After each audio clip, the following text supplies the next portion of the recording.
The epidemics that we are experiencing now are ones of the soul and the psyche. They are depression, anxiety, they are meaninglessness, they are experiences of uncertainty and not knowing what to do. That is the stage of breakdown. That's what that stage is like. Now, I want to hit a pause button, and I'm going to grab you by the hand and take you to a higher altitude in yourself. It's very easy at the first floor to say, oh, Carolyn, but this happened and that happened in my life, and I've been abandoned. I want to take you up to a higher altitude. And I want you to look and imagine and just examine life, completely detached from your own life. Just look at life and look at how fast life as we know it has been transforming, and that the level of values, the level of stability, the presence of things we trust in our world has shifted under the grounds, the way we relate that we can count on. All of those steady forces, including how we relate to ourselves, is rapidly transitioning. Well, I noticed through the years that a characteristic that has shifted in us is the way in which we suffer and the depth to which we suffer. And that has changed. And in the early days of my career, it was not that difficult for people to identify the source of their suffering as something external. It was divorce, it was wounds from childhood, etc. That's not the case anymore. That's not the case at all. Now, this prolonged suffering and prolonged malaise and prolonged depression has far more to do with the unidentifiable, something that's not quite as easy to speak about. It's far more in the energetic world. It's there, it's present, it's called chronic.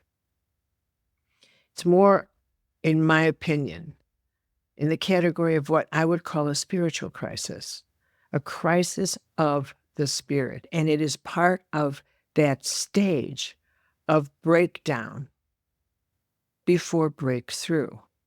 It is a stage of learning to relate differently to your inner power, to really shifting a primal switch in yourself from how you engage your reference points for reality from the outside world to trusting your inner world for guidance, for who you are, for as the world is changing outside of yourself. How many times have I heard people say, this is a very basic example, but it's valid. I went to school. I thought I would come out and get a job, and there's nothing. By the time I finished school, there was nothing out there. So that the person was so trusting that the outside world was going to remain the same, was going to be something out there they could count on. Maybe somewhere along the line, their inner world was telling them, you know what? Why don't you do this? Why don't you do that? What this isn't gonna work. But they didn't follow that. They didn't follow that. It's never too late. The inner world will always direct you through a passage, will always direct you into a different passage to empower you. One of the truths about your interior self is that your inner self, your interior self, is that its task is to empower you, not to disempower you. Your task is to go through that breakdown, to break through into an experience in which you make that fundamental first choice where you trust yourself over the signals of the outside world. I'm going to take you through your energetic and anatomical system right now because I think it's important to describe to you how you are designed and put you in your body in such a way to snap you into your energetic anatomy system. Now, like I've told you, you're in this energetic sphere, but it's not enough. You have to relate intimately to how you're designed, to your energetic anatomy system, so that you have a sense of how it communicates with you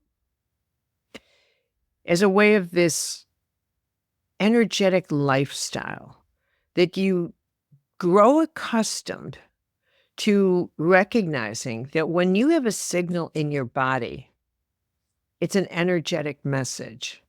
It's an energetic message that, in fact, your energetic system is a data operating system. It is constantly picking up messages and transferring messages.